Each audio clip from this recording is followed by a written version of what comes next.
"Let's take it slow," she whispered on their wedding night. No one expected those simple words would become the most beautiful promise he'd ever received. Where are you watching this story from? Subscribe to the channel and leave a like, because what happened that night will touch your heart. The French champagne bubbled in crystal flutes when Marlowe noticed his hands were trembling. An almost imperceptible tremor, like a maple leaf swayed by the Pacific breeze, but she saw it. She saw it because she had learned to read people's silences between the pages of thousands of books, because her work as a librarian had taught her that the most important stories are never written with words. The bridal suite at the Fairmont Olympic Hotel in Seattle gleamed with Italian marble, white gardenia petals scattered across the polished oak floor like small promises of purity. Enormous windows framed the silhouette of the Space Needle against a star-studded night sky, and the city pulsed below with its eternal rhythm of cosmopolitan life. But none of that mattered. None of that exorbitant luxury held meaning compared to the fear Marlowe saw reflected in Thaddeus's dark grey eyes, her now husband. He stood by the window, his silhouette cut against Seattle's lights like a general surveying a battlefield. His Tom Ford suit, custom-tailored in New York, fell impeccably over his broad shoulders. His dark brown hair, with the first silver threads at his temples that gave him a distinguished air, gleamed under the soft light of Art Deco lamps. Everything about him projected power, control, absolute dominance. Everything except those hands that couldn't hold the delicate flute without spilling golden drops onto the Persian rug. Marlowe approached slowly, her bare feet on the soft texture of petals. The wedding dress was gone. She had changed into an ivory silk nightgown her grandmother Judith had given her before departing for Seattle, hand-embroidered with small magnolia flowers like those that perfumed Charleston's gardens. Her light brown hair, freed from the elaborate bridal updo, fell in soft waves over her shoulders, and her blue-green eyes, the color of the sea on South Carolina mornings, watched her husband with a mixture of tenderness and concern. "Thaddeus," she whispered, and her voice carried the soft cadence of a southern accent she had never tried to hide. He turned abruptly as if he'd forgotten he wasn't alone. For a fleeting instant, she saw something in his gaze that reminded her of Charleston's dock cats, a wild vulnerability, the terror of someone who has learned that closeness brings pain. "The champagne is excellent," he said, quickly recovering his composure. That mask of successful businessman he wore like a second skin. Dom Perignon 2012 vintage, a good year for French bubbles. Marlowe didn't respond to the obvious. Instead, she extended her hand and placed it gently over his, stopping the tremor with the gentle firmness of someone who has held countless fragile books without ever damaging them. "You don't have to do this," she said. "Do what?" Thaddeus's voice came out harsher than he intended. "Pretend."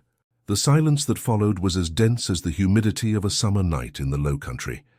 Outside, Seattle continued its nocturnal dance, distant horns, tourist laughter, the perpetual murmur of a city that never quite slept. Inside the suite, time seemed to stop. Thaddeus Whitmore Blackwell, the man whose name moved stock markets with a single comment on CNBC, whose hotel empire stretched up the entire West Coast from Vancouver to San Diego, felt his defenses cracking. He had built those walls over 16 years, since he was 22, and the world collapsed around him like a sandcastle before the relentless tide of the 2008 economic crisis. He had learned that control meant survival, that vulnerability was the prelude to disaster, that emotions were luxuries empire builders couldn't afford. And now this woman, this librarian from a historic Charleston neighborhood, with hands that smelled of old pages and eyes that seemed to read souls as easily as she read colonial manuscripts, stood before him, inviting him to lay down his weapons. "Marlowe, he began, but the words choked in his throat like fish out of water. She took another step toward him, closing the distance until she could feel the heat emanating from his body, the scent of her perfume mixed with nervousness. With infinite delicacy, she took the flute from her husband's trembling hands and set it on the Carrara marble nightstand.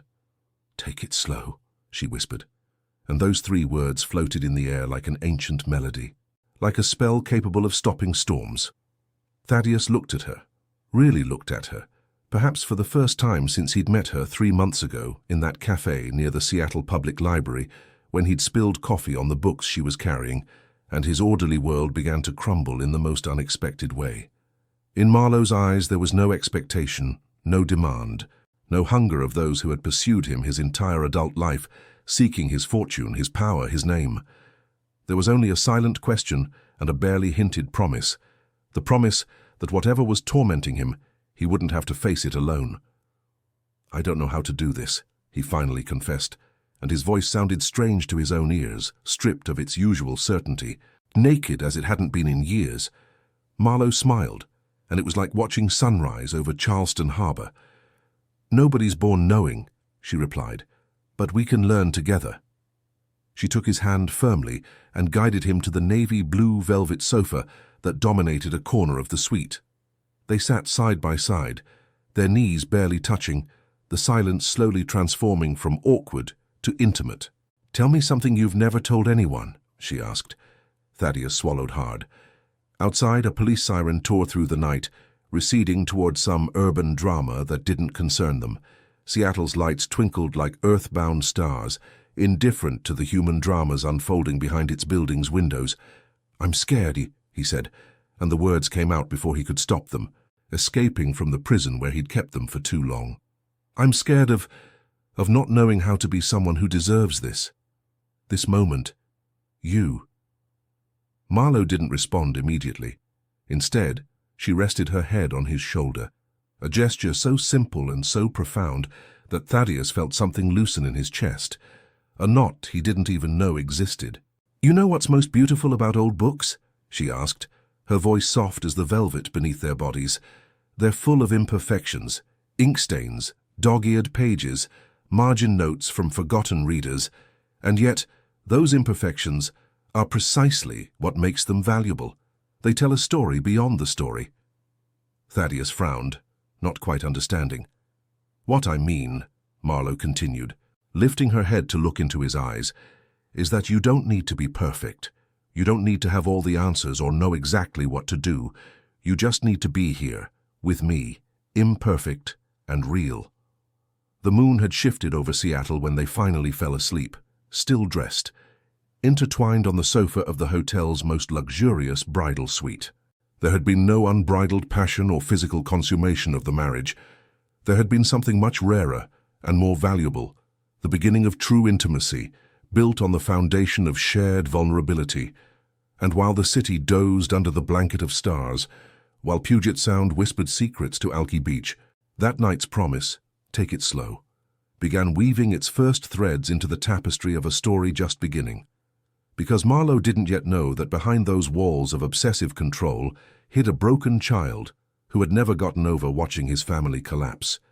And Thaddeus didn't yet understand that this simple woman from Charleston would be his salvation and his greatest challenge. The real wedding night wouldn't be that night or the next. It would be a long, painful and beautiful process of dismantling defenses and building bridges. It would be learning that love isn't a destination, but a journey. Not a conquest, but a mutual surrender. But that, like all great stories, they would only discover with time. The first week of marriage was a delicate dance over broken glass, where each step had to be calculated with millimetric precision to avoid wounds. Marlowe discovered her husband was a man of unshakable rituals. He woke at 5 in the morning, regardless of what time he'd gone to bed, as if an internal clock forbade him extended rest. He ran 10 miles through Seattle's still sleeping streets, returned drenched in sweat, showered for exactly 7 minutes, and by 6:30 was already in his office reviewing reports from Asian markets that had closed while America slept. She, accustomed to the unhurried pace of southern mornings where time was measured in coffee cups and conversations with neighbors, suddenly found herself inhabiting a world governed by schedules and efficiency. The first time she came down at 8 in the morning, stretching with the slowness of someone who'd slept deeply, she found Thaddeus already on his 3rd phone call, gesturing at his computer screen while speaking in impeccable Mandarin about quarterly projections. "Good morning," she whispered, but he barely raised his hand in a gesture that could be greeting or request for silence. Marlowe made coffee in the German-designed kitchen that seemed more like a laboratory than a home space, all stainless steel and immaculate surfaces. She searched in vain for something resembling her grandmother's drip coffee maker, finally settling for the Italian espresso machine that seemed to require an engineering degree to operate. When she finally managed to produce something remotely resembling decent coffee, Thaddeus had finished his call and was watching her from the doorway with an indecipherable expression. "Did you sleep well?" he asked. And there was genuine concern in his voice, mixed with something that seemed like guilt. "Yes, though the bed is too big for one person." It wasn't a reproach, just an observation, but Thaddeus looked away as if he'd been struck. "I had to. There were urgent matters that—" "I know," she interrupted gently. "You don't have to explain. I'm just telling you, I missed you." Those simple words seemed to disconcert him more than any accusation. Thaddeus Whitmore Blackwell was accustomed to demands, to veiled claims of interest, to subtle manipulations from those who wanted something from him. He wasn't prepared for the disarming honesty of a woman who simply declared missing him without expecting anything in return. "I'll have dinner with you tonight," he promised, and it sounded more like a business commitment than a romantic plan. Marlowe smiled, accepting the offer for what it was. A first clumsy attempt to build bridges. But evening came with an emergency call, a problem with a hotel in Portland, a health inspection threatening to close the establishment during high season. Thaddeus apologized with genuine regret while his driver waited at the door, promising to return as soon as possible. Marlowe ate dinner alone in the endless dining room of the Queen Anne Hill mansion, a table designed for 20 occupied by a single woman contemplating her distorted reflection in the crystal. The silence was so dense you could chew it. That night, as she tried to fall asleep in the bed that smelled of lavender and loneliness, she heard noises coming from the office. The clock read 3 in the morning when she got up to investigate. She found Thaddeus hunched over his desk, tie loosened, hair disheveled, eyes reddened from fatigue. He muttered numbers and projections like a feverish mantra, his fingers typing frantically on the laptop while spreadsheets danced on the screen. "Thaddeus!" He startled as if receiving an electric shock. "What are you doing awake? Go back to bed. This isn't—" "You're shaking again." And it was true. That tremor she'd noticed on their wedding night had returned, more pronounced now, spreading through his hands and up his arms like an electric current of anxiety. "I'm fine," he lied, pulling away when she tried to touch him. "I just need to finish these numbers. If I don't secure the projections before market opening, the markets can wait." "No, they can't. You don't understand how this works. One mistake, a single mistake, and everything can." He stopped abruptly, aware he was revealing too much. "Everything can what?" Marlowe pressed, her voice firm but gentle. The silence that followed was so long, she thought he wouldn't answer. Finally, Thaddeus dropped his shoulders, defeated by an invisible enemy. "Collapse," he whispered. "Everything can collapse in an instant." Marlowe didn't ask for explanations. She didn't ask what experiences had engraved that terror so deep in his soul. Instead, she did something that surprised them both. She disconnected the computer. "What are you doing?" Thaddeus's voice rose an octave, panic evident. "I have unsaved documents, half-finished analyses. They'll still be there tomorrow. You don't understand if I don't." "What I understand," she interrupted, taking his hand firmly, "is that you've been sleeping less than 4 hours a night for 3 days, that you haven't eaten a complete meal since the wedding, that your body is screaming it needs rest and you refuse to listen." Thaddeus wanted to protest, but the words died in his throat when he met her eyes. There was something there, a quiet determination he recognized from some deep place in his memory. It was the same look his mother had before everything collapsed, when she was still capable of holding the world together with the force of her will. "Come to bed," Marlowe said, not as a romantic invitation but as a medical order, just to sleep, just to rest. And perhaps because he was too exhausted to resist, perhaps because something in him yearned to surrender, even if just for a few hours, Thaddeus let himself be guided. They walked through the mansion's dark corridors like shipwreck survivors, 2 solitary figures finding refuge in each other. In bed, she embraced him from behind, her small body curving against his broad back, her arms surrounding him as if she could protect him from all the demons pursuing him. "Sleep," she whispered against his neck. "I'm keeping watch." Thaddeus didn't ask what she was watching for. He didn't need to know. For the first time in years, someone was offering him permission to lower his guard. And though every fiber of his being screamed it was dangerous, imprudent, that vulnerability only brought destruction, he allowed himself to close his eyes. He slept dreamlessly until Seattle's sun flooded the room. When he woke, Marlowe was no longer beside him, but there was a note on the pillow in round, firm handwriting. "Coffee's in the kitchen. Markets can wait until you eat breakfast. And yes, I turned off your phone. Sue me if you want. I love you. M." Thaddeus held that note for a long time, feeling something fundamental shift inside him, like tectonic plates slowly moving toward a new configuration. He didn't know if it was hope or terror. Perhaps both were the same thing. The Queen Anne Hill mansion was a monument to loneliness disguised as success. Marlowe fully understood this during her second week as lady of the house, when she began exploring the 38 rooms that comprised her new home.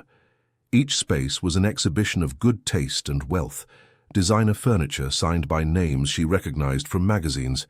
She browsed in waiting rooms, artworks that belonged in museums more than homes, Persian rugs worth more than the apartment where she'd grown up in Charleston's historic district. But there were no photographs. Not one. In the main study, where Thaddeus spent most of his hours, the walls were covered with framed diplomas from Harvard and Wharton, business awards, covers from Forbes and Bloomberg Businessweek where his serious, controlled face appeared. But there were no family images, no friends, no captured moments of spontaneous happiness. The formal dining room could host dinners for 20, but the table showed the patina of disuse, the too perfect shine of an object more decorative than functional. The kitchen, with its state-of-the-art appliances imported from Germany, seemed to have been used only to heat plates prepared by catering services. It was a house made to impress, not to be lived in. Marlowe began her silent revolution in the back garden, a neglected space someone had designed decades ago, but now languished abandoned. She called a nursery on Seattle's outskirts and ordered climbing roses, blue hydrangeas, a small but promising cherry tree, pots of purple pansies like those adorning her childhood neighborhood's yards. The mansion's official gardener, an older man named Walter, who'd been caring for the property's formal gardens for 30 years, watched her with curiosity as she herself buried her hands in the soil. "Madam shouldn't," he began, but she interrupted with a smile. "Madam wants to, and please call me Marlowe." Walter blinked, bewildered by this woman who preferred to dirty her knees rather than give orders from a distance. Slowly, almost despite himself, a smile began forming on his wrinkled face. "My wife had hydrangeas like these at our house in Tacoma," he commented, approaching to help. "She said their blue color was the scent of peaceful afternoons." That afternoon, as they planted together under the Pacific Northwest's cloudy sky, Marlowe learned that Walter had known Thaddeus's parents, that he remembered a time when this house was full of laughter and parties and life, a time before the crisis, before everything changed. "The young master was different then," Walter murmured, his expert hands arranging soil around a hydrangea. He had a laugh that filled every corner. But after what happened with Mrs. Eleanor, he stopped abruptly as if he'd said too much. "Mrs. Eleanor?" Marlowe asked, but Walter had already closed up, his expression returning to professional neutrality. "It's not my place to speak of that, ma'am. I mean, Marlowe." She didn't insist. She'd learned that important stories couldn't be forced. You had to wait for them to decide to reveal themselves. The garden's transformation was just the beginning. Marlowe changed the main living room's heavy drapes for light linens that let Pacific light in. She brought books from the library where she worked, temporary loans, she explained to colleagues, and distributed them through the rooms, creating small reading oases in forgotten corners. She convinced the service cook, a Vietnamese woman named Lin who prepared complicated French menus no one really enjoyed, to teach her how to use that intimidating kitchen. Together, they began cooking.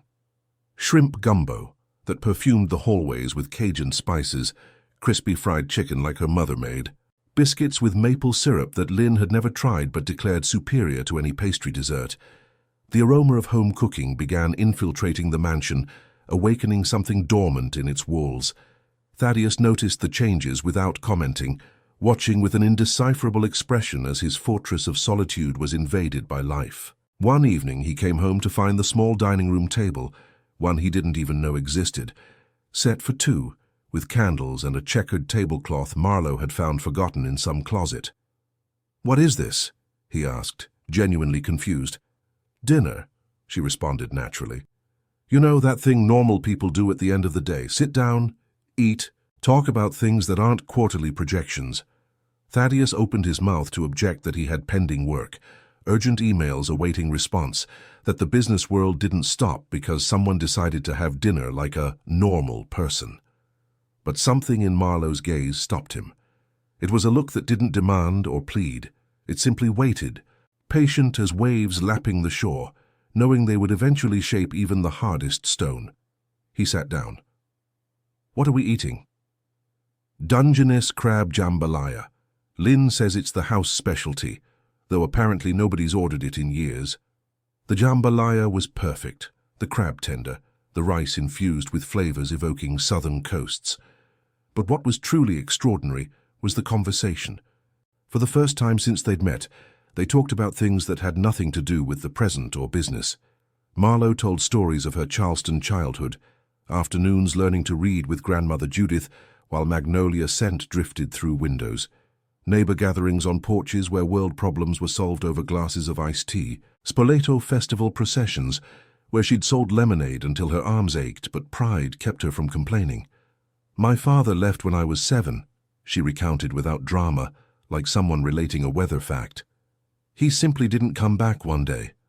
My mother worked cleaning houses for rich people in the historic neighborhoods to pay for my sisters and my education, and you never heard from him again. He died 3 years ago. Car accident in Georgia. I didn't even know he lived in Atlanta." Thaddeus fell silent, processing that revelation. He'd assumed, as everyone did, that Marlowe was simply a humble woman, dazzled by his wealth. He'd never stopped to consider what strengths had been forged in the fire of a childhood marked by abandonment. "I'm sorry," he said, and the words sounded inadequate. "Don't be. His absence taught me you don't need people who don't want to be present. And my mother's presence taught me that true love is demonstrated by staying, especially when it's hard." Thaddeus felt those words like a subtle reproach, though they probably weren't. How many times in recent weeks had he chosen work over her? How many nights had he disappeared into his office, taking refuge in numbers and projections, because they were easier to manage than emotions? "I'm not good at this," he admitted, "at being present, at being someone people can count on for things that matter." Marlowe reached across the table and took his hand. "Nobody's born being good at anything. Everything is learned, and if I can't learn, then we'll keep trying until you can, or until we decide together we've done everything possible." "And if I disappoint you?" Marlowe smiled, and there was ancient wisdom in that smile. "You already have several times, and I'm still here." That night, for the second time since the wedding, they slept embracing. There was no physical intimacy beyond their bodies' contact under the sheets, shared warmth, breathing rhythms slowly synchronizing. But something was changing. Thaddeus's walls, those fortifications he'd spent 16 years building, were beginning to show their first cracks. The fragile peace Marlowe had cultivated with a gardener's patience shattered on a Thursday afternoon when the mansion's doorbell rang without warning. Cordelia Whitmore Blackwell appeared on the threshold like a storm dressed in Oscar de la Renta. She was 5 years older than Thaddeus, with the same dark brown hair now streaked with grey that she wore pulled into a severe bun, and eyes identical to her brother's but colder, more calculating, accustomed to measuring people's value as if they were stocks. "So you're the Southerner," she said by way of greeting, her eyes scanning Marlowe from top to bottom with a mixture of curiosity and disdain. Marlowe, who was in the garden with soil-stained hands, straightened with dignity without bothering to clean herself. "And you must be Cordelia. Thaddeus has told me about you." "I doubt favorably." "With love and concern." The answer seemed to disconcert Cordelia, who'd expected to find a gold digger easy to intimidate, not a woman who looked her directly in the eyes without apparent nervousness. "Is my brother home? Working, as always. Want to wait for him? I can make you coffee." "I prefer tea. Earl Grey, no sugar." Marlowe nodded calmly, as if imperative requests were everyday occurrences. She guided her sister-in-law to the small living room where she'd placed books and linen curtains and disappeared toward the kitchen. When she returned with the tea tray, English porcelain she'd found forgotten in some closet, never used, she found Cordelia examining the space with a critical expression. "You've made changes." "Some. My mother decorated this house. Every piece was personally selected by her. The furniture's still the same. I just added a few things." Cordelia took her cup without thanking, her eyes fixed on Marlowe like scalpels seeking weak points. "I'll be direct with you, because I don't have time for games. I don't know what you did to my brother to get him to marry so precipitously, but I want you to know I'm watching." "Watching what?" "You, your intentions, any attempt to take advantage of the family fortune." Marlowe set her own cup on the table with a soft click. "I understand your concern," she said, her voice maintaining a calm she didn't entirely feel. "If my sister had suddenly married an unknown millionaire, I'd have questions too. They're not just questions, it's protection." "Very well. Then let me clarify a few things." Marlowe leaned forward, her posture relaxed, but her gaze firm. "I didn't know Thaddeus was wealthy when I met him. I thought he was just a clumsy man who'd ruined my books. When I discovered who he was, I wanted to distance myself because I knew people like you would assume exactly what you're assuming now. But he insisted. He sought me out. He convinced me that what we felt was worth more than the world's opinions." "How convenient." "You can believe me or not, but there's something you should know. I love your brother, not his money, not his name, not his hotels. I love the man who trembles when he's scared and pretends he's not. I love the man who works 18 hours a day because he's terrified everything will collapse if he lowers his guard for a second. I love the man your family broke and who's now trying to rebuild himself." The silence that followed was dense and tense. Cordelia paled slightly at the last sentence. "You don't know what you're talking about. I know more than you think. And before you ask, no, Thaddeus hasn't told me anything. But I'm a librarian. My job is reading between the lines, finding stories nobody writes but that are there, waiting to be discovered." Cordelia set her cup on the table with a sharp movement. "Listen to me carefully, Charleston girl. This family has survived crises you can't even imagine. We'll protect what's ours, whatever the cost." "Including your brother's happiness?" The question hung in the air like a slap. Cordelia stood, her face transformed into a mask of contained fury. "Tell Thaddeus I called, and that we need to discuss the postnuptial agreement Harrison is preparing." She left without saying goodbye, the sound of her heels on marble echoing like gunfire. Marlowe remained alone in the living room, her hands trembling now that the confrontation's adrenaline was dissipating. She'd known Thaddeus's family wouldn't receive her with open arms, but direct hostility was harder to handle than she'd anticipated. She headed to the garden, seeking comfort among the plants she'd cultivated. She knelt by the small cherry tree, her fingers caressing the shiny leaves that promised future blooms. "You and I are alike," she murmured to the tree. "Transplanted to a place where we're not wanted, but we're going to take root anyway." That's where Thaddeus found her hours later, when he finally returned from the office. She'd fallen asleep among the pots, curled on the stone bench with soil stains on her cheek and dried tears in the corners of her eyes. "Marlowe?" He woke her gently, his face a mixture of confusion and concern. "What happened?" She blinked, disoriented, then remembered. "Cordelia, the post-nuptial agreement," war declared. "Your sister came to visit," she said, slowly sitting up. "It was interesting." Thaddeus's face darkened. "What did she say?" "Nothing I didn't expect, that I'm a gold digger, that they're preparing legal papers, that they're watching me. I'm going to call her right now and—" "No." Marlowe took his hands, stopping him. "I don't want you fighting with your family because of me. I don't want to be the cause of more cracks in a house that already has too many. But what she said is unacceptable. It's understandable. From her perspective, I'm a threat, a stranger who appeared from nowhere and married the family fortune's heir in 3 months. Wouldn't you be suspicious?" Thaddeus fell silent, because honesty forced him to admit he probably would. "There's something I need to ask you," Marlowe continued, her voice soft but firm. Do you also have doubts? About me? About why I'm here?" The question hung in the garden's night air, where freshly planted hydrangeas were beginning to open their first blue flowers. Thaddeus looked at his wife, really looked at her. He saw the soil under her nails, stained cheeks, disheveled hair. He saw dignity wounded but undefeated in her blue-green eyes. He saw a woman who'd faced his formidable sister without yielding an inch, not from pride but from love. "I had doubts," he admitted. "At first, when everything seemed too good, too easy, too perfect, I thought there must be a trick, a trap, something I wasn't seeing. And now I know there are no tricks, and that terrifies me more than anything else." Marlowe embraced him, and he let himself be embraced, there in the garden she was transforming, under Seattle's stars shining indifferent to the human dramas beneath them. "We're going to get through this," she whispered against his chest. "Together, at your pace. And if my pace is too slow, then I'll go slow with you. I told you the first night, take it slow." Those words, repeated like a mantra, like a renewed promise, were beginning to acquire the weight of something sacred. And in the garden's darkness, surrounded by the scent of hydrangeas just beginning to bloom, both knew the real test was just beginning. The third week of marriage brought rain. Not the gentle, warm rain of the south, but the persistent rain of the Pacific Northwest, falling for days as if the sky had forgotten how to stop.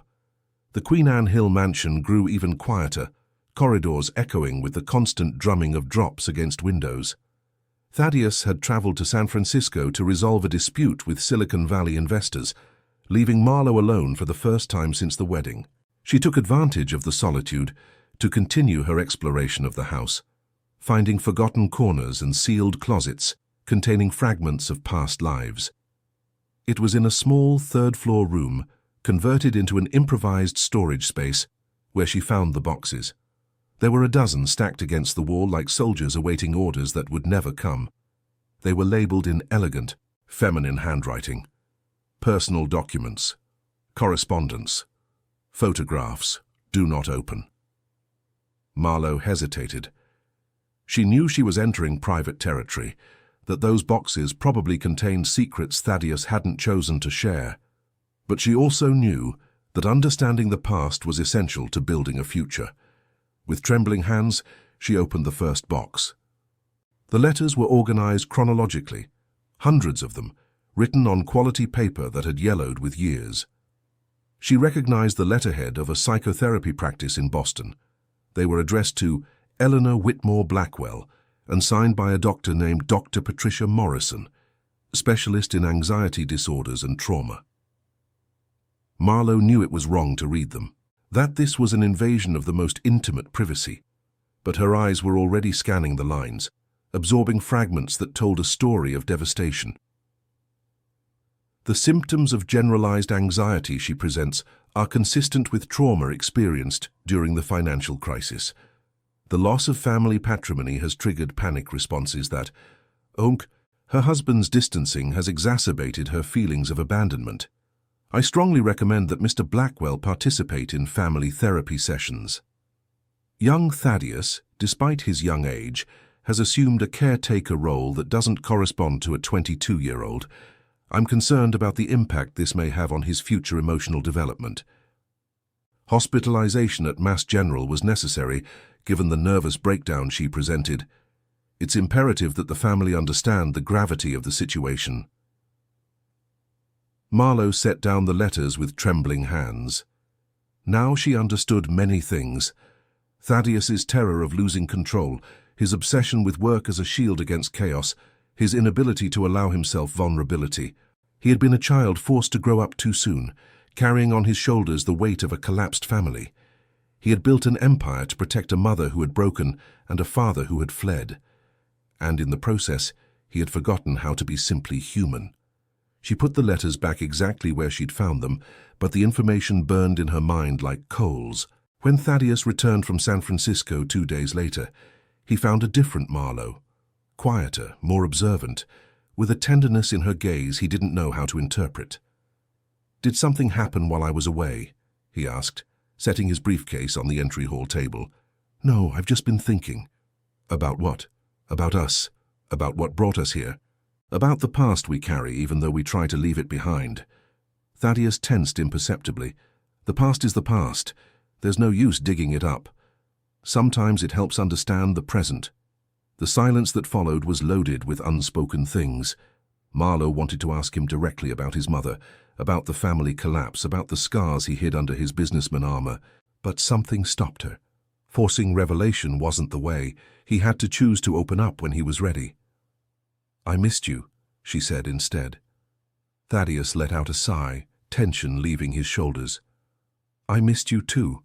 San Francisco was complicated. But we managed to save the deal. And you? Did you save yourself?" The strange question threw him off. "I don't understand what you mean." "I mean that every time you leave, you come back a little more tired, a little more distant. It's like each trip costs you a part of yourself." Thaddeus looked away, unable to hold hers. "It's the price of business. Or is it the price of running?" The words floated between them, too accurate to ignore, too uncomfortable to address. Marlowe waited, holding her breath, wondering if she'd gone too far. "I need a shower," he finally said, and disappeared upstairs without looking back. That night, they slept in the same bed but separated by an invisible ocean. Marlowe listened to Thaddeus's irregular breathing in the darkness, the murmurs that escaped his lips as he slept, numbers and names and conversation fragments she couldn't decipher. At 3 a.m, he sat up suddenly, drenched in sweat, gasping as if he'd run miles. "Thaddeus?" Marlowe turned on the lamp, alarmed. "What's happening?" "Nothing," he lied, pulling away when she tried to touch him. "Just a dream. Go back to sleep." But she didn't go back to sleep. She remained watching him as he sat on the bed's edge, head in hands, shoulders shaking with sobs he refused to release. "You can tell me," she whispered. "Whatever it is, you can tell me." "I can't." "Why not?" "Because if I say it out loud—" His voice broke. "Because if I say it out loud, then it's real. And if it's real, then I can't pretend it didn't destroy me." Marlowe approached slowly, like someone approaching a wounded animal. "And if you didn't have to pretend anymore, what if you could just let it out?" "I don't know how." "Then let me help you find the way." She sat beside him, not touching him yet, her presence an offer of comfort without demand. 16 years ago, Thaddeus began, and his voice sounded like it came from very far away, from a place where pain was young and fresh. "We lost everything, not just money, everything. The 2008 crisis devastated my father's businesses, the savings, the properties. In 6 months, we went from living in a Cape Cod mansion surrounded by luxury to hiding from creditors in a rented apartment on the outskirts of Boston." Marlowe listened without interrupting, aware that any word could seal the flow of this long-withheld confession. "My mother. She couldn't handle it. She'd grown up with privileges, never known want, and suddenly she had to count pennies to buy milk. She developed panic attacks so severe that some days she couldn't get out of bed. And my father just left. Not physically at first, but he closed himself off, stopped talking, stopped trying. Eventually he moved to an abandoned cabin in Maine that a friend lent him. Said he needed space to think. Never really came back." "I'm sorry," Marlowe whispered, because there were no other words. "I was 22, had just finished my degree at Harvard. I was supposed to join the family business, learn from my father, inherit an empire. Instead, I inherited debts, a broken mother, and a sister who blamed me for not doing more." "Blamed you? Why?" "Because I didn't collapse. Because while everyone was sinking, I kept functioning. I found work, started paying debts, looked for investors to rebuild something of what was lost. Cordelia said I was cold, that I had no heart, that if I really loved our mother, I'd suffer like she was suffering." "But you did suffer," Marlowe understood. "You just couldn't afford to show it." Thaddeus looked at her for the first time since he'd started talking, and his eyes shone with tears he still refused to shed. "If I collapsed, there'd be no one left to hold up what remained. So I built walls. I learned to control every emotion, calculate every move, never ever allow myself weakness. And it worked. In 16 years I rebuilt more than my father lost. But you lost something in the process. I lost myself, he completed, and finally the tears fell silent and burning. I don't know who I am beneath the armor, Marlowe. I don't know if there's anything left. She embraced him then, holding him as he sobbed against her shoulder. 16 years of compressed pain finally releasing like a dam, giving way to pressure. There's something, she whispered. I can see it, and I'm going to help you find it. That early morning, while Seattle slept under persistent rain, something fundamental changed between them. The first wall had fallen. Many more remained, but now at least they knew the terrain. The path forward wouldn't be easy, but for the first time both knew it was worth traveling. The second month of marriage arrived with early summer sun and an inevitable confrontation. Harrison Whitmore, Thaddeus's cousin and family attorney, appeared at the mansion on a Sunday morning with an Italian leather briefcase and a smile that didn't reach his eyes. He was a 40-year-old man with an angular face and impeccable manners that hid a ruthless nature.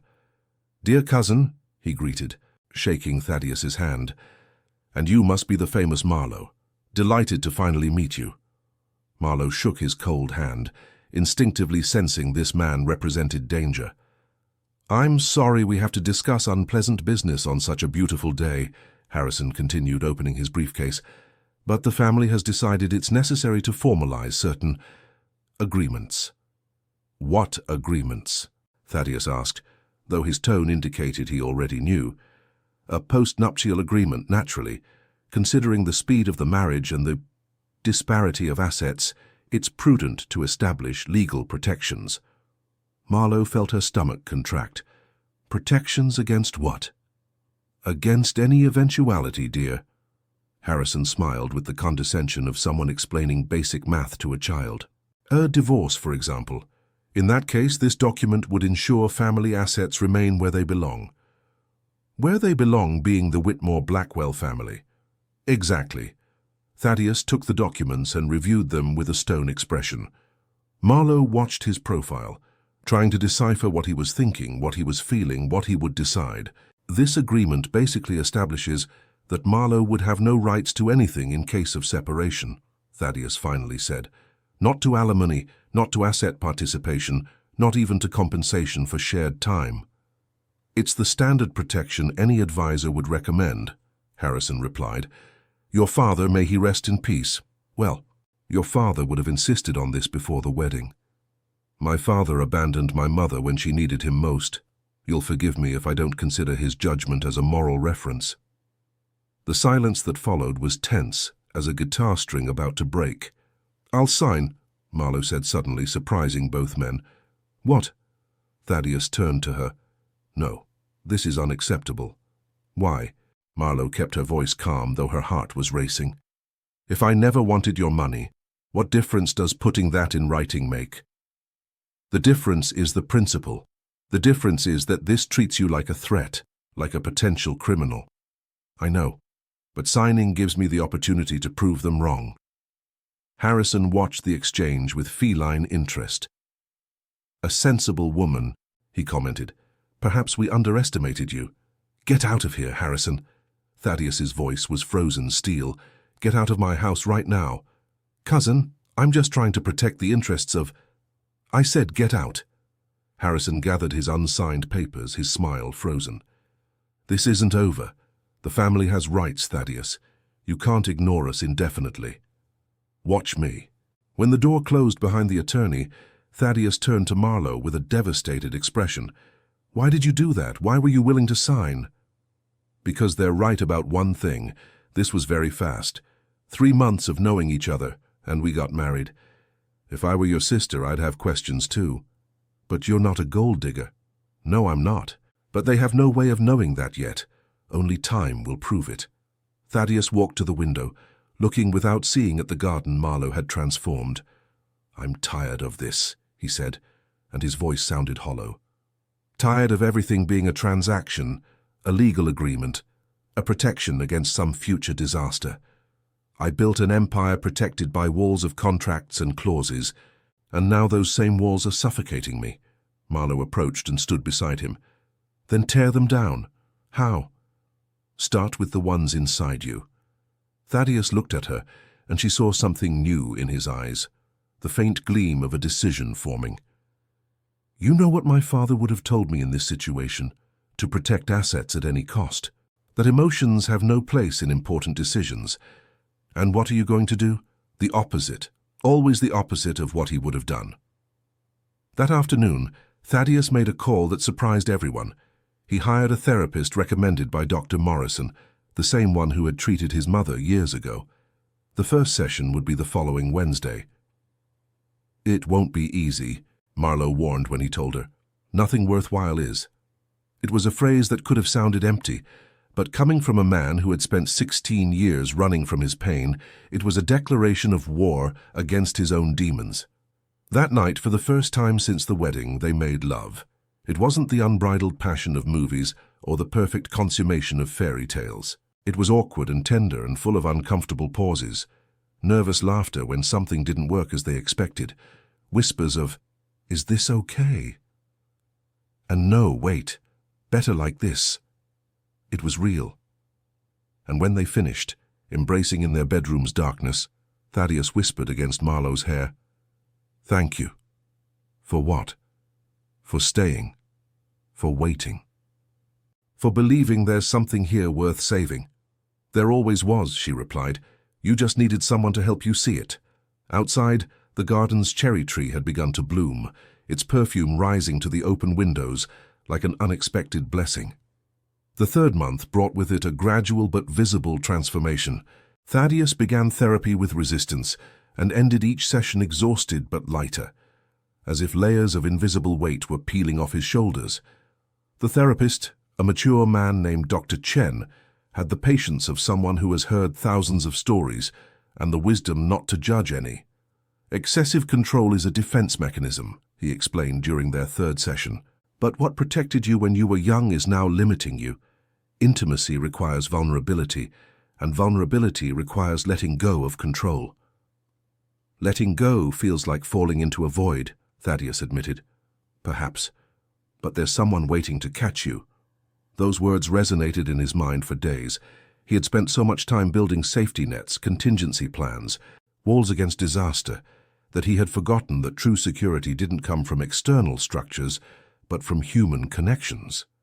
Marlowe, for her part, began building her own alliances. Lin, the Vietnamese cook, had become confidant and accomplice, teaching her the secrets of fusion cuisine while they shared stories of their respective regions. Walter, the gardener, appeared each afternoon to check the garden's progress, offering advice about Pacific Northwest climate and remembering fragments of the Blackwell family before disaster. The young master had talent for piano, he told her one afternoon as they pruned roses together. As a child, he played Gershwin pieces that made his mother cry, but after the crisis, I never heard him play again. Is there a piano in the house? In the East Wing salon, nobody opens it anymore. Marlowe found the piano that evening, a Steinway Grand, covered with a white sheet like an elegant ghost. She uncovered it carefully, revealing the shiny black wood and ivory keys that had remained silent too long. She didn't know how to play, but she pressed a key gently. The note expanded through the empty room, pure and melancholic. When Thaddeus found her there, sitting on the piano bench with a contemplative expression, his face went through a succession of emotions: surprise, pain, something like nostalgia. "I didn't know you'd found this room," he said. "I didn't know it existed. Walter mentioned it." Thaddeus approached slowly, like someone approaching a wound believed healed.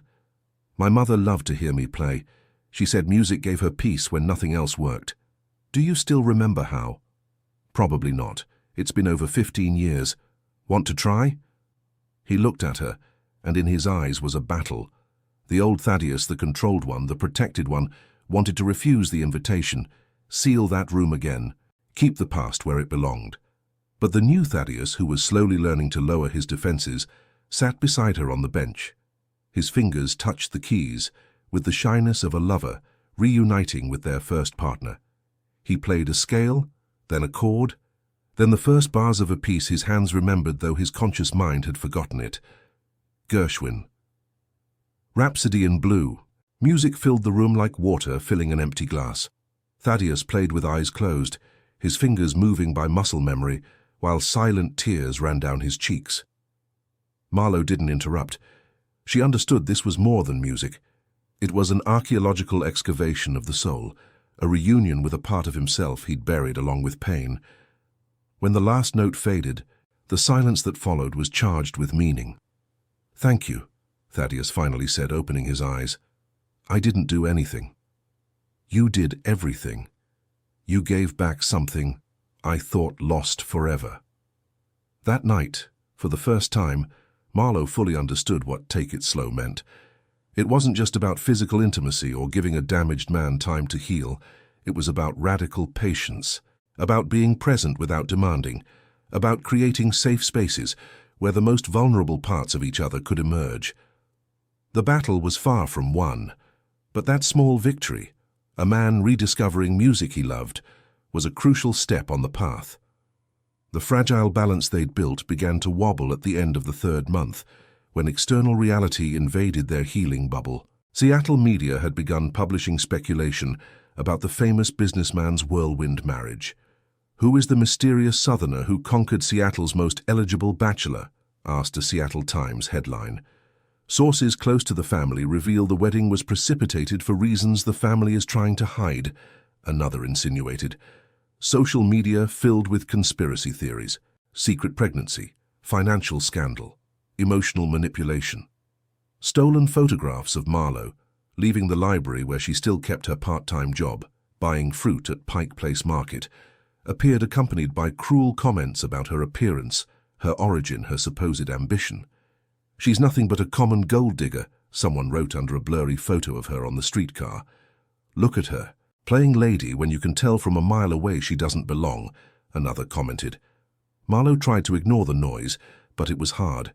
Every time she left the mansion, she felt curious stares, barely disguised whispers. Her library colleagues, who had initially celebrated her marriage with cheap champagne and laughter, now looked at her with a mixture of envy and suspicion. "Is it true he's going to give you $1 million if you divorce before a year?" a colleague asked with false innocence. "Where did you get that?" "I read it online. They say it's a common agreement among the rich." Marlowe didn't respond. What could she say that wouldn't be misinterpreted, that wouldn't feed the victim or villain narrative the media had constructed? But the real crisis came when the rumors reached business circles. Thaddeus returned one evening with a stormy expression after a meeting with potential London investors.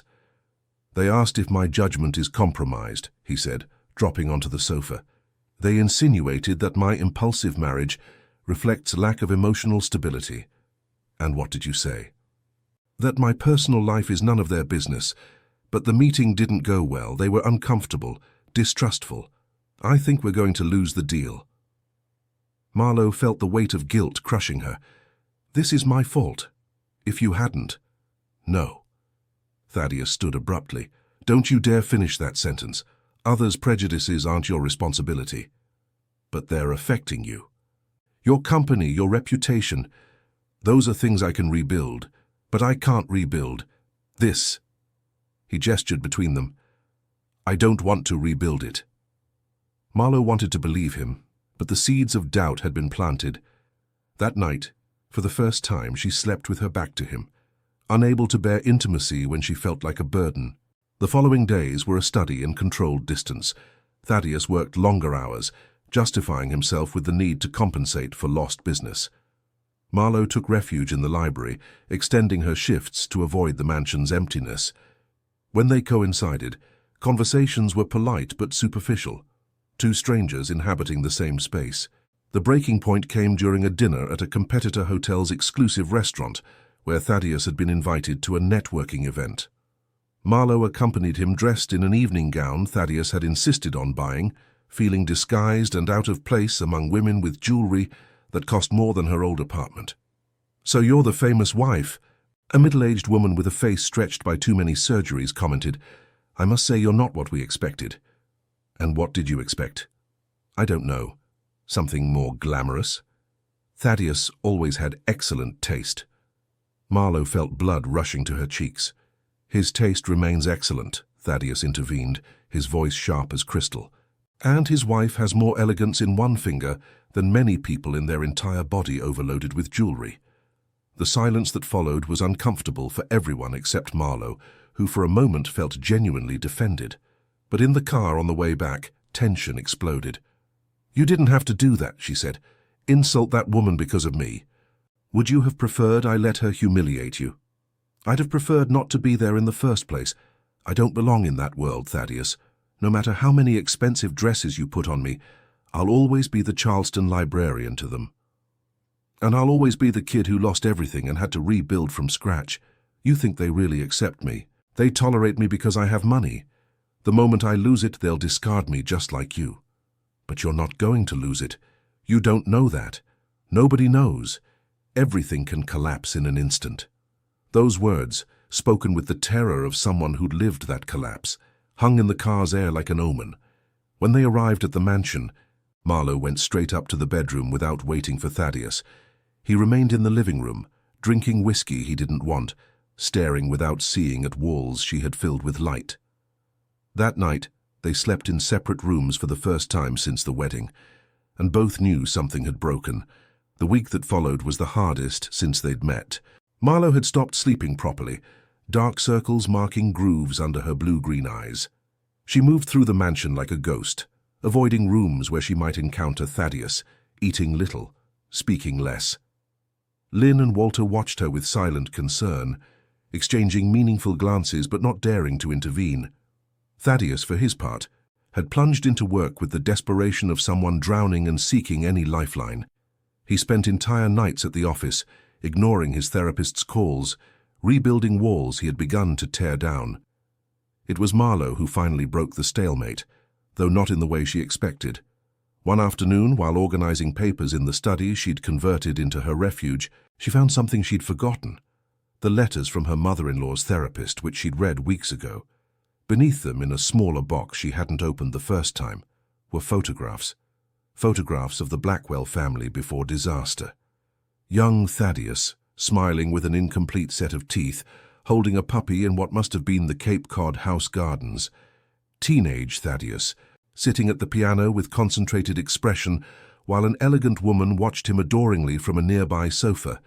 Young adult Thaddeus, graduating from Harvard, flanked by parents who still smiled, who still believed the future belonged to them. The woman in the photos, Eleanor, her mother-in-law, had the same eyes as Thaddeus, the same jawline, the same way of tilting her head when something amused her. But there was also something fragile in her, a barely contained vulnerability the photographs captured despite posed smiles.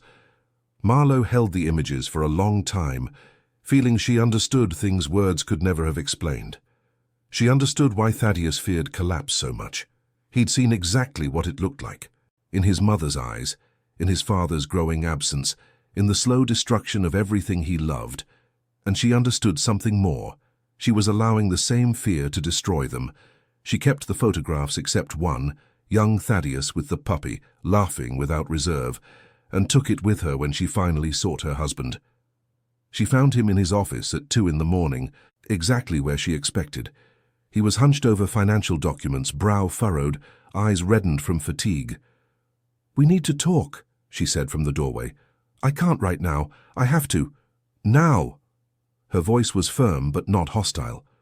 "Please." Something in her tone made Thaddeus set down the papers.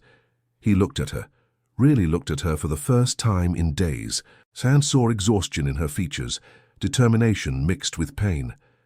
"I've been thinking about leaving," Marlowe said, and the words fell like stones in a still pond. Thaddeus paled. "Leaving? Going back to Charleston, to my old life. I thought it was best. That I was hurting you with my presence, that your family was right, that I'm a complication you don't need." "Marlowe." "Let me finish." She raised her hand.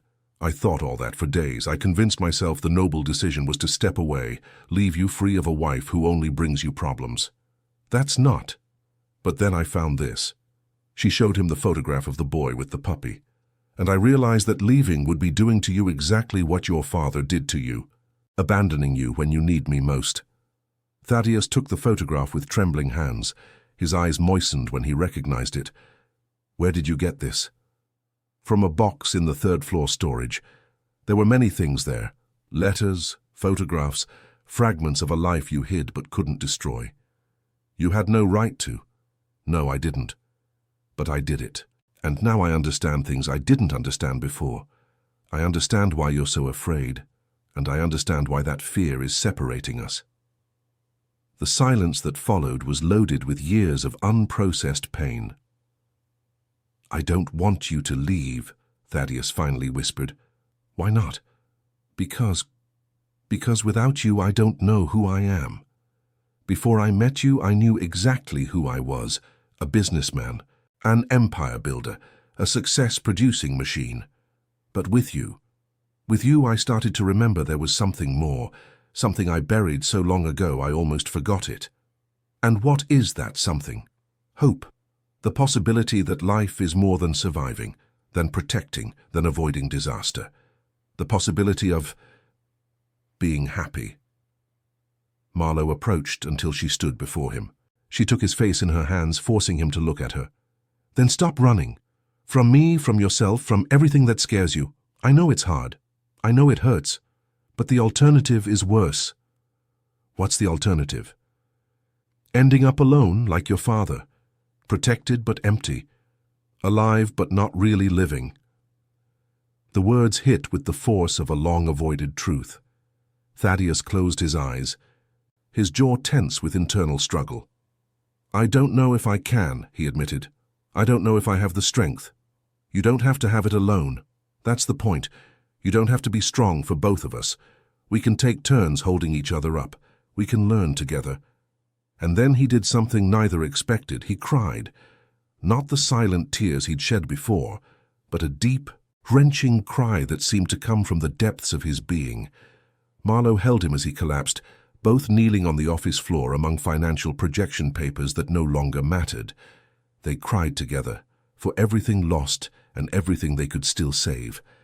And when the tears finally exhausted themselves, something new shone in the darkness. It wasn't a magic solution or instant happy ending, but it was a beginning, a true beginning. The following weeks were an exercise in humility and conscious reconstruction. Thaddeus resumed therapy with renewed commitment, attending sessions 3 times a week instead of 1. Dr. Chen noticed the change immediately. "Something is different," he observed during the first session after the crisis. "You seem more present." "I hit rock bottom," Thaddeus admitted. "I almost lost the only good thing that's happened to me in years because of my fears." "And what did you learn from that experience?" "That control is an illusion, that I can plan and protect myself and build walls to the sky, but life will find a way to tear them down. The only question is whether I'll be alone when it happens, or if I'll have someone beside me." The therapeutic work intensified, excavating memories Thaddeus had sealed for years. He remembered the night he found his mother unconscious in the bathroom, surrounded by pill bottles she fortunately hadn't gotten to take. He remembered creditor calls leaving threatening messages on the answering machine, while he, at 22, tried to negotiate deadlines he couldn't meet. He remembered the last time he saw his father, a prematurely aged man who looked at him with empty eyes and said, "Take care of your mother, I can't anymore." Each memory hurt, but each also released something trapped. Marlowe, for her part, decided to face her own battle. She resigned from her job at the Seattle Library, a difficult but necessary decision, to dedicate herself completely to rebuilding her marriage and finding her own place in this new life. "I can't just be Thaddeus Blackwell's wife," she explained. "I need to know who I am in all this." She began exploring options. She discovered a volunteer program in libraries in disadvantaged Seattle neighborhoods, bringing books to children who, like she had been, grew up with more dreams than resources. She enrolled in American literature courses at the University of Washington. She began writing, pouring her experiences into short stories she kept in notebooks but might someday share. The Queen Anne Hill mansion continued its transformation. It was no longer a mausoleum of empty achievements, but a home under construction. Old photographs, carefully selected by Thaddeus, returned to walls, mixed with new images of their life together. The piano sounded several evenings a week, Thaddeus slowly recovering pieces he had loved. The garden bloomed with hydrangeas and roses Marlowe had planted, their perfume entering through open windows. Cordelia appeared one afternoon without announcing, as was her custom, but this time found something different. Instead of the silent mausoleum she remembered, there was music floating from somewhere in the house, aroma of southern stew coming from the kitchen, laughter, genuine laughter, coming from the back garden. She found her brother and sister-in-law kneeling by a flower bed, discussing the best location for purple pansies. They had soil on their hands, stained casual clothes, and relaxed expressions Cordelia didn't remember seeing on Thaddeus since they were children. "What's happening here?" she asked, genuinely bewildered. "Gardening," Thaddeus replied without getting up. "Want to help?" Cordelia blinked, not knowing how to process this casual invitation from the brother she'd only known as a suit-wearing workaholic. "I came to discuss business," she said, recovering her composure. "There are pending matters about Dad's trust and business can wait until Monday. Today is Sunday. Staying for dinner?" Cordelia stayed. She ate the stew Lynn and Marlowe had prepared together. She listened while Thaddeus played a Gershwin piece she remembered from childhood, and when she finally left at sunset, there was something different in her expression. Not exactly acceptance, but perhaps the first hints of it. "Your wife has changed you," she told Thaddeus at the door. "No. She helped me find parts of myself I'd lost." Cordelia nodded slowly, processing. "Mom would have wanted to meet her," she finally said, and it was the closest thing to a blessing she could offer. When the door closed, Marlowe appeared beside Thaddeus, taking his hand. "Are you okay?" "Better than I've been in a long time." And it was true. The road was long and full of obstacles, but for the first time, both were walking in the same direction. The 5th month of marriage arrived with full summer and a decision that surprised everyone. Thaddeus convened a board meeting of his company to announce structural changes nobody expected. In the conference room on the top floor of Blackwell Tower, with panoramic views of Seattle including Puget Sound and the Olympic Mountains, the man who had built an empire based on efficiency and profits spoke about something completely different. "For years I measured success solely in financial terms," he began, standing before the long mahogany table where investors, directors, and advisors sat.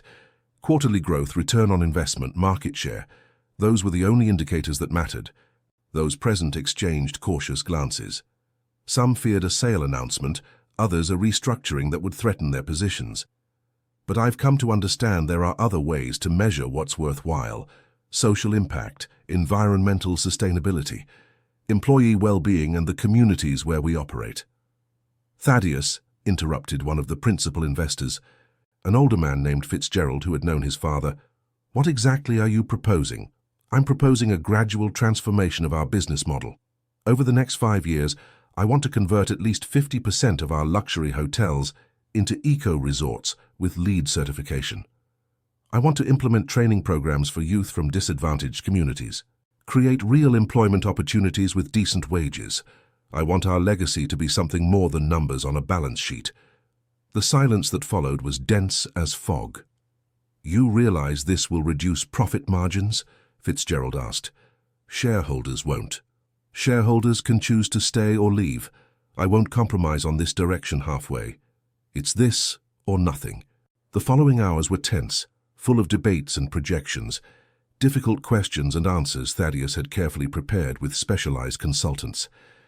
At day's end, when the room finally emptied, he remained staring at the city spreading beneath his windows. Marlowe found him there when she came up to look for him. "How did it go?" "Chaotic. Several investors threatened to withdraw. Fitzgerald says I'm destroying everything my father and I built." "And what do you think?" Thaddeus turned to her, and there was a peace in his eyes she hadn't seen before.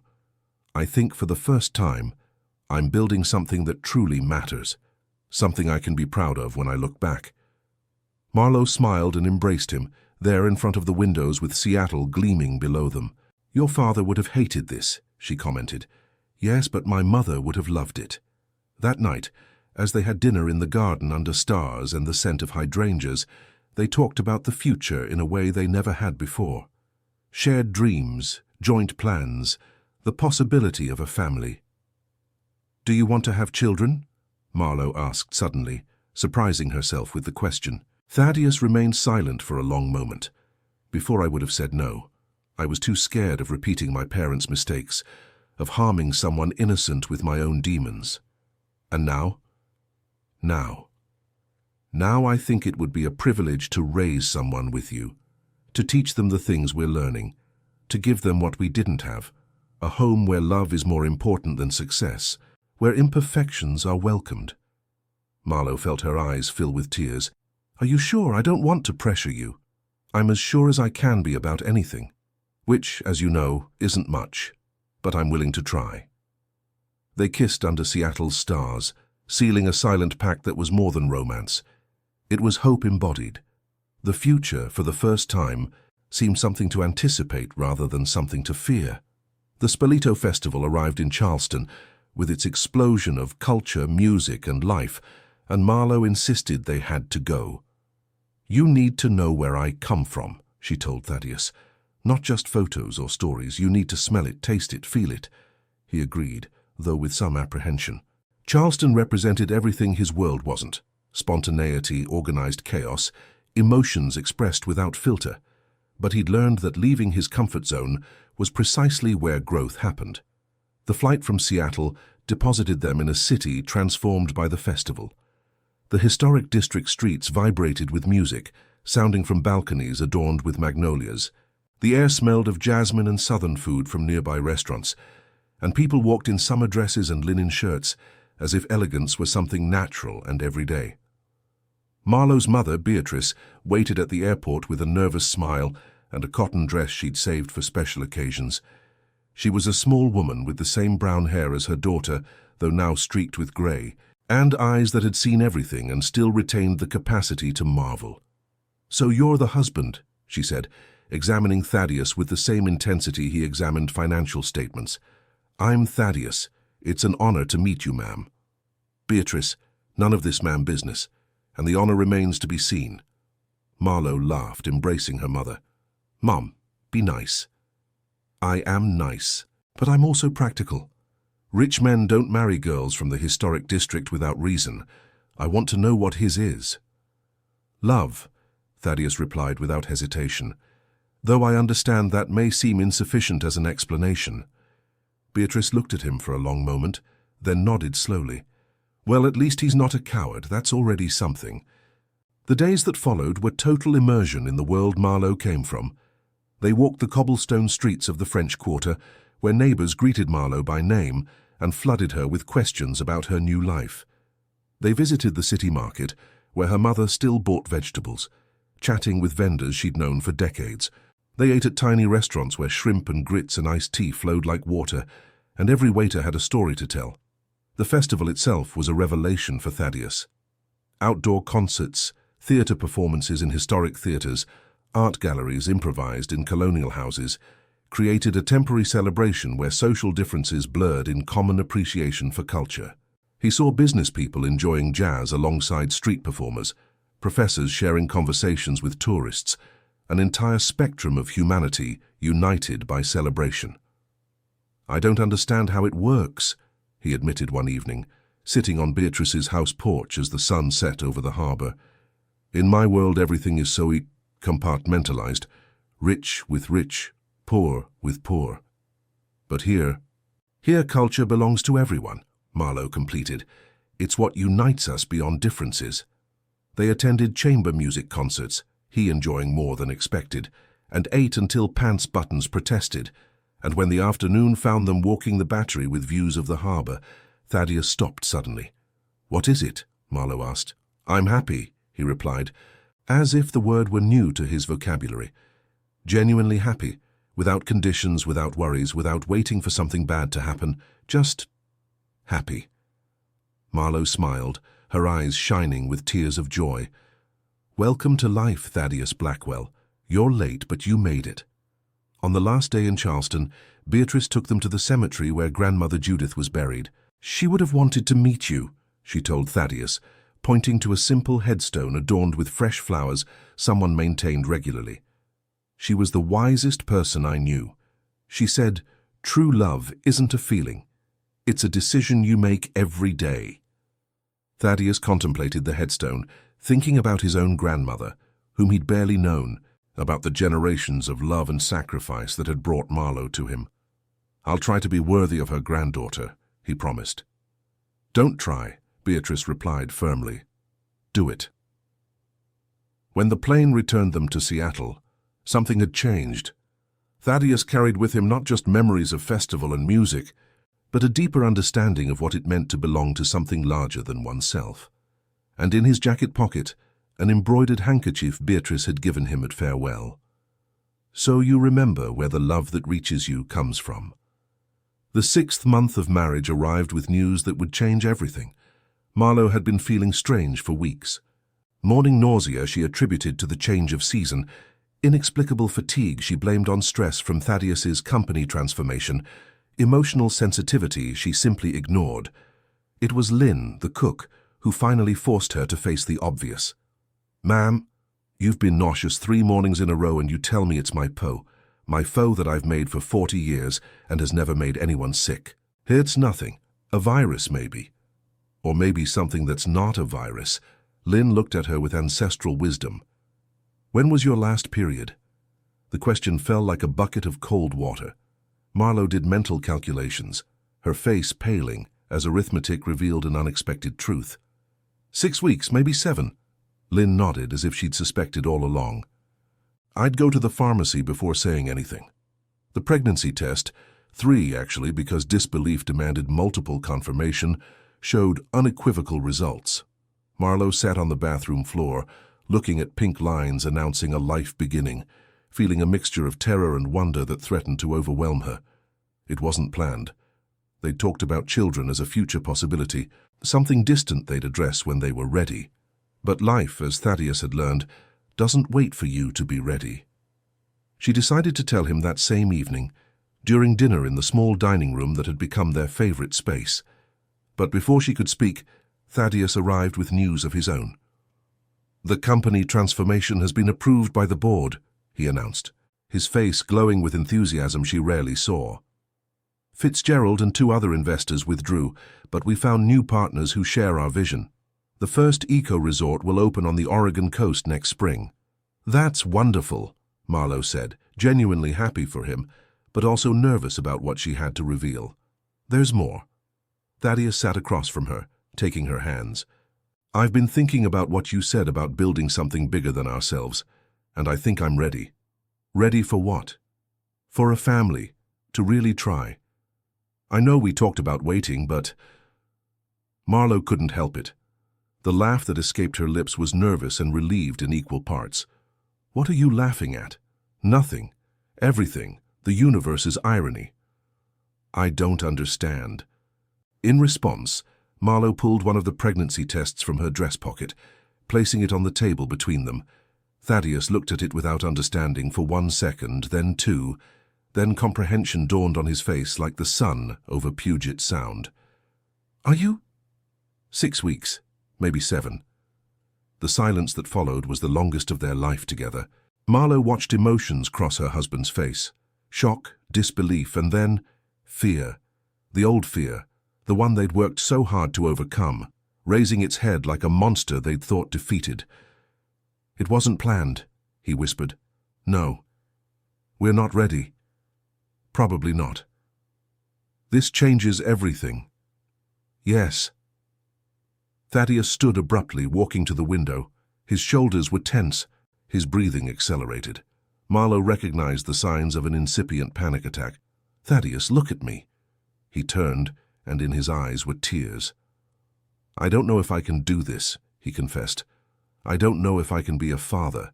What if I'm like mine? What if I run when things get hard? What if I harm our child with my fears?" Marlowe stood and walked to him, taking his face in her hands as she'd done so many times before. "Listen to me carefully, Thaddeus Whitmore Blackwell. For 6 months you've been showing me you're capable of changing, of growing, of facing your demons.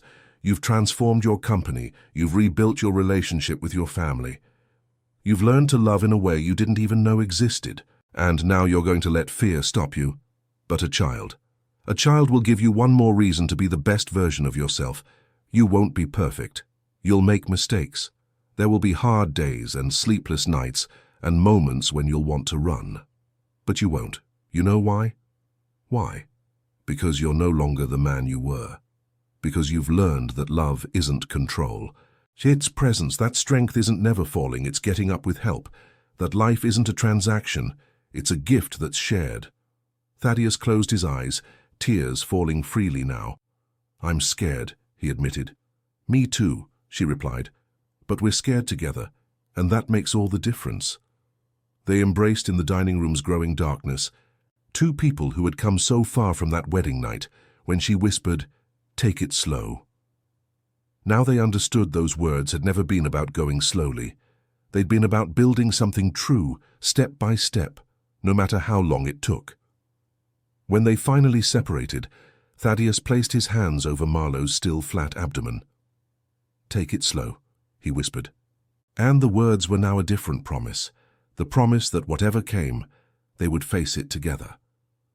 Outside, Seattle gleamed with summer nightlights, the city alive and pulsing.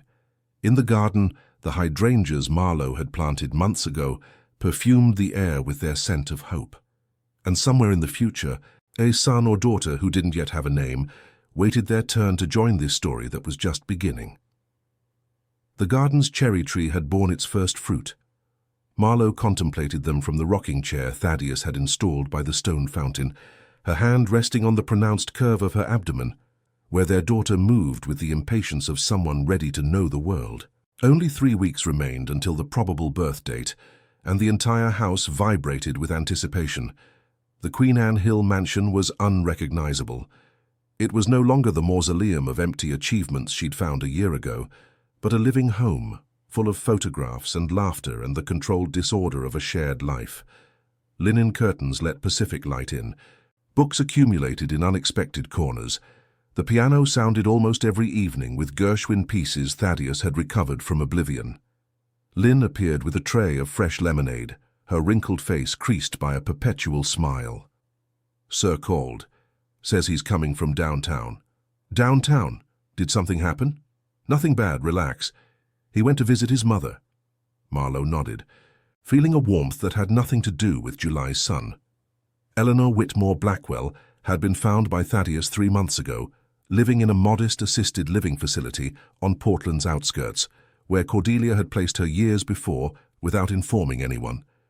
The reunion had been painful and healing in equal parts, a mother who barely recognized the son she'd abandoned, a son who could finally forgive without forgetting. Now Thaddeus visited her every week, bringing flowers and music, slowly rebuilding a relationship everyone had given up for lost. The sound of a car in the driveway announced his arrival. Marlowe watched him walk toward the garden, and her heart swelled with a love that still surprised her with its intensity. Thaddeus Whitmore Blackwell, at 39, was a different man from the one she'd met in that cafe. Lighter, more present, more capable of smiling without apparent reason. "How's your mother?" she asked when he sat beside her. "Today was a good day. She recognized me, asked about you, about the baby, wants to meet her when she's born." "And she will?" "Yes." Thaddeus took her hand, intertwining their fingers. "She will." They remained in silence, contemplating the garden they'd built together. Hydrangeas climbed white fences, roses fell in cascades of color. The cherry tree offered its fruit like small edible suns. It was a space that told a story, of patience, of care, of things that grow when given time and love. "Do you know what day it is today?" Marlowe asked. "July 24th. Exactly 1 year ago I whispered, 'Take it slow' in that hotel suite." Thaddeus smiled, and it was the smile she'd learned to love, genuine, without reserve, free of the walls that had once imprisoned him. And I had no idea what those words really meant. And now? Now I know they mean everything. They mean that love isn't a destination, but a journey. That intimacy isn't conquered, but built. That imperfections aren't obstacles, but opportunities. Very poetic for a businessman. I have a good teacher. They kissed gently, a kiss that contained a year of learning, of tears and laughter, of falls and risings, a kiss that promised another year and all those to come. The baby chose that moment to deliver a particularly enthusiastic kick. "I think she agrees," Marlowe laughed. Thaddeus placed his hand on her abdomen, feeling their daughter's movement beneath the dress fabric. "We're waiting for you, little one," he whispered, "and when you arrive, you're going to find an imperfect family that will love you perfectly." The sun began its descent over Seattle, painting the sky with orange and pink tones rivaling the cherry blossoms. Somewhere in the city, church bells chimed. The scent of hydrangeas intensified with the evening breeze. Marlowe rested her head on Thaddeus's shoulder, closing her eyes. "You know what surprises me most about this year," she murmured. "What?" "That the promise we made that night wasn't about going slow. It was about being willing to be vulnerable, to show ourselves as we are without masks or armor. It was about trusting that the other would hold us when we fell. And we did. And we'll keep doing it." Thaddeus kissed her head, breathing in the scent of her hair that always reminded him of Charleston Gardens. "Take it slow," he said, and the words were now a ritual, a prayer, a declaration of principles. "Take it slow," she repeated, and as the sun slowly sank into Puget Sound, painting the Queen Anne Hill mansion with golden light, two people who had found their way through their fears prepared for the next chapter of a story just beginning. Because true love, they discovered, isn't a moment but a process. It isn't a conquest, but a construction. It isn't perfection, but the willingness to be imperfect together, to fall and rise, to learn and grow, to hold each other in darkness until dawn comes. The wedding night in Seattle had been the beginning, but the true promise, the promise that changed everything, was the decision to keep choosing each other day after day, moment after moment, with infinite patience and unwavering love. And that promise, like cherry trees that bloom every spring, would continue bearing fruit for many years to come. In the mansion's garden, under stars shining over the Pacific coast, a family awaited their future. And the future, for the first time in a long time, was something beautiful.